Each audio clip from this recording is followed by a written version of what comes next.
So I had to make an executive decision here. This thing was not budging. It's a little tough to get the seat on, so I have to kind of come up with something creative here.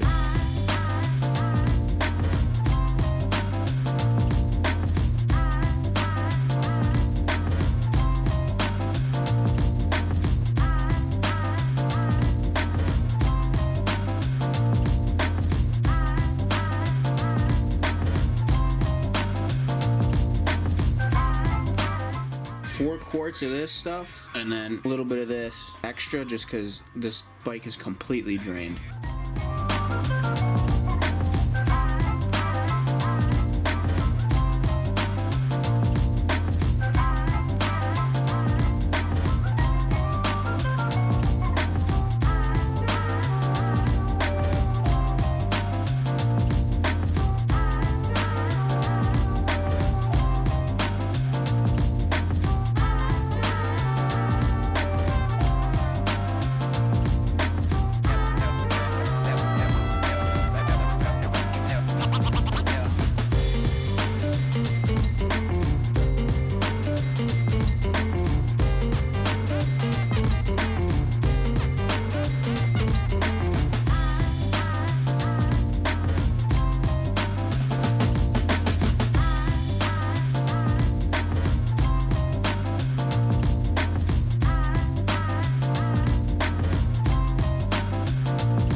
We finally got this thing running yesterday. Fired up great. It idles well. It idles steady at a higher idle too. There's no more rattle at 5K with the new cam chain tensioner, which is great. The wiring stuff is a little messed up still. I still have to reroute the speedo. Once I get the cages on, I'm gonna have to tuck this guy up into here. But most of the wiring is really just zip tied the cross member of the frame here up off the motor.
We threw the banana subcage adapters on. Same hardware setup as before. Same bolts, washer on that side, and then fresh set of lock washers, regular nut, and then just a little bit of blue Loctite because that never hurt.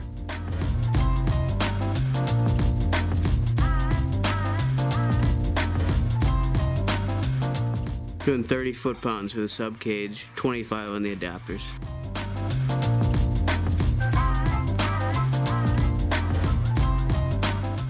Got some good clearance back here. Can easily fit a fist under there. I think it was a tight squeeze with the cock stun parts. Actually had more room. It was a little tight there. I want as much clearance between the tire and the cross member of that subcage so it doesn't smack it. Everything on the subcage has been torqued down besides the pegs. Adapters are torqued. These are torqued in. These are. This cross member is. Except for this. I kind of have to decide a little bit more on where I want the position of the pegs before I lock these in completely. What I wanted with this adjustable subcage was to have the pegs as close to the seat as possible, almost kind of like a cheater subcage. The Cox Euro bend was good. I love the Euro bend because it kept you locked in for circles, but the only thing I hated was how low the subcage was. It's like right here, you see the pegs are way above the tire, but on the Cox subcage, it was almost like my foot was almost all the way down to where the wheel was, which is super low. It's a huge step, and I think it made certain tricks a little bit harder. I don't want to make that excuse, but a lot of people who saw my bike looked at that subcage and couldn't believe how low those pegs were. There's 4 positions here, and the bottom 2 you can go bottom, but you can't go top.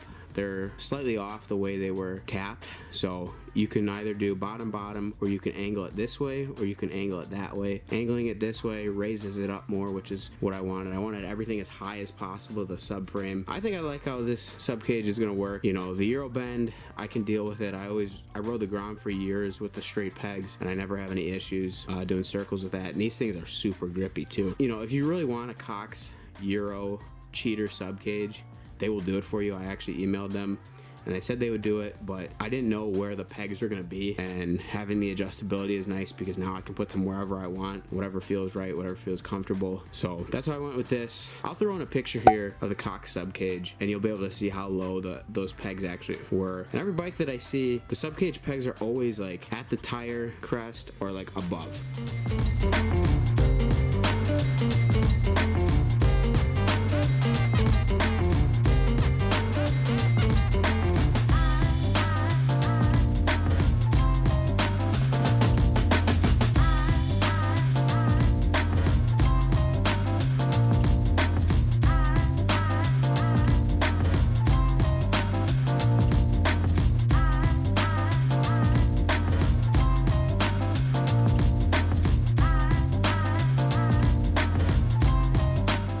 Got the tail fairing all cut and mounted up. I think this turned out pretty well. It's nice and flush with the 1 o'clock plate here. I really like the look of this here. The Mike Jensen mod. It's a little tough to get the seat on with the fairing on. The one thing I still have to figure out is how I want to get my second layer of safety or latching, because right now the seat's just held in by the latch here. When I had this bike naked, I ran screws through the brackets on the seat through the subframe, and that was the second way that I locked the seat in so it wouldn't come off. So I have to kind of come up with something creative here to figure out how I want to secure this. I'm thinking somehow of putting like a safety here.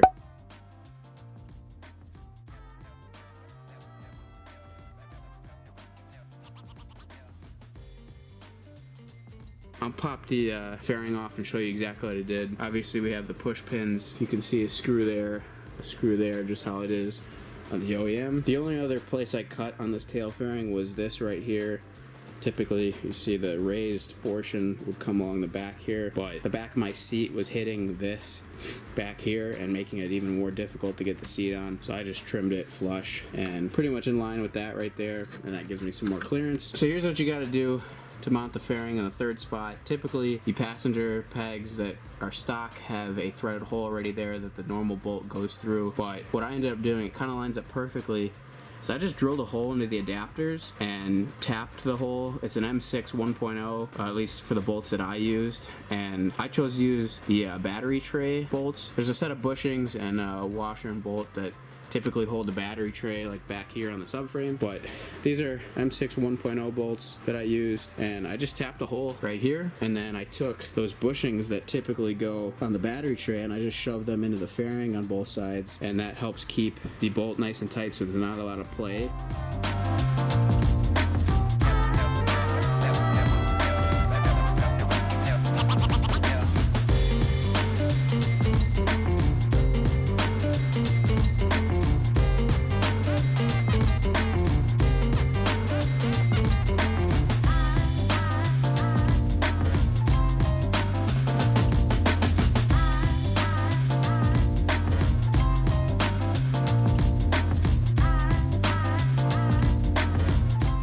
So this is where we're at with the exhaust cutting. I tried to get this end cap off, or the baffle, and you know, I thought there was some silicone that was wrapped around the pipe here.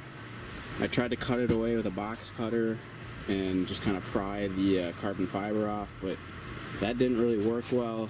This thing was not budging, so what I ended up doing is, because I'm going to be cutting it right here, I didn't really care what happened up here, so I kind of just cut the trim piece, I cut some of the pipe, just the carbon fiber portion, basically the thickness of this. Now it comes off the exhaust, and there's a little bit of a wider portion here that the baffle slips onto, so when I cut the exhaust I'll probably have to flare out part of that mesh inner that you can see there to kind of match this diameter, so that way the baffle has more of a snug fit when it comes on. So here's the plan with getting this baffle back on here. What I ended up doing was just taking kind of the edge of this mesh tube and rolling it inward a little bit, and basically it'll fit on the outside of the end cap here. Originally the inner pipe went to the inside of this end cap, but now it'll be on the outer edge of this piece, and with this little bit of roll it actually sits pretty snug, and then with the silicone around the edge and the rivets, I don't think it's going to go anywhere. I still need to trim this down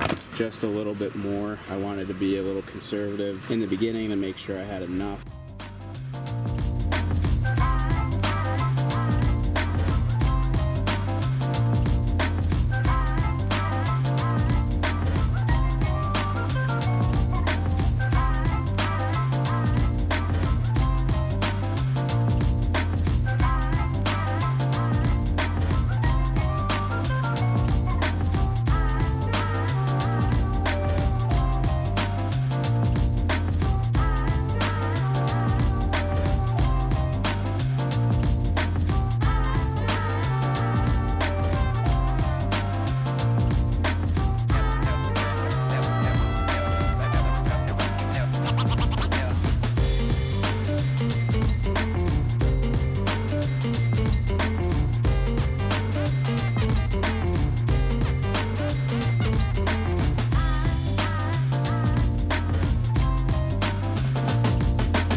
So I had to make an executive decision here and make a change. I'm no longer using the hanger strap. This is the first one that I used, and then I tried to double it up by folding it in half. Basically it was a little too flimsy for me. With it on here, the exhaust was still, like, just by hand I could shake it up and down, and it was deforming those hanger straps, which I just know that every slam that this bike takes and this exhaust is just gonna yank down. Each time the bike goes down, it's just gonna tear those straps up, and this thing's just gonna be loose. So what I ended up doing, I had a couple of these angle brackets. I cut a strip off so it wasn't as wide.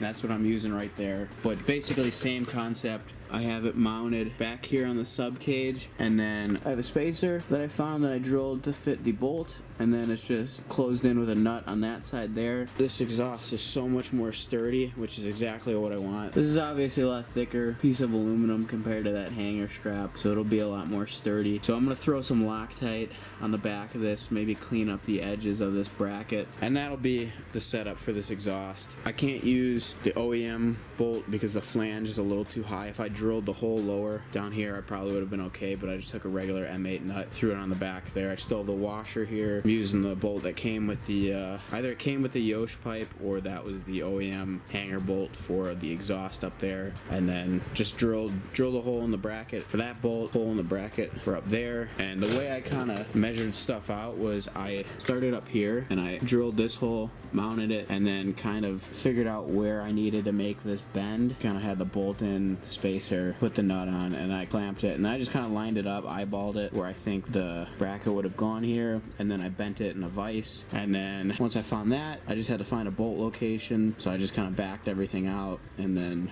lined it up on here, found out where the bolt would probably go, and then just drill the hole. The F4i is pretty much done. All I did today was I added some tank mounts, some HT-MOTO. I triple stacked it, hit it with the heat gun, really get the adhesive going because it's freezing in here. It just kind of keeps the tank from hitting the frame, because if you look on the other side, I'll show you that the edge here of the tank hit where this weld was, and it kind of bent it out, because when they're jumping on the tank and stuff, it kind of compresses, and these little rubber things will break pretty easily. So I put 2 there and then another 2 on this side. You can kind of see that edge of the tank there that got bent up off the weld. This should keep it a little more secure, and if I do jump, it'll hit the HT-MOTO. Worst thing that'll happen is it'll just split the HT-MOTO, or it'll break over time. The other thing we did was just mount this Speedo permanently. I used one of these like quick release zip ties that you find all over the bike holding electrical in place. Used a regular zip tie, just went around that, through that quick zip tie, and then I've got some 3M Velcro here, just to keep the Speedo from sliding. And then normally I put a regular zip tie here just to hold the wiring in place, but I just took one of the Velcro zip ties just so I don't have to keep cutting zip ties and wasting them. The last thing I did today was I trimmed up this fairing a little bit more. I'll throw the before picture in here.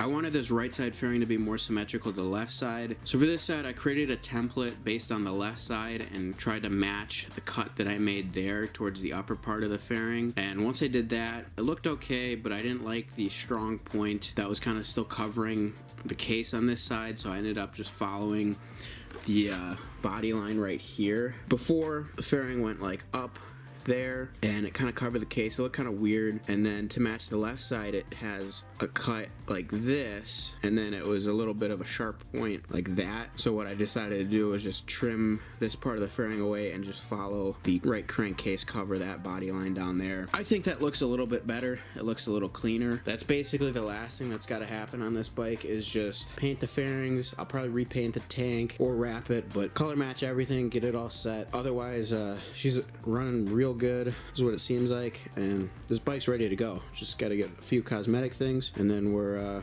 ready to hit the lot this year.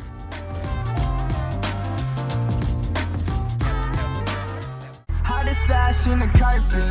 Yeah, we trapping out apartments. I ain't done when you start shit.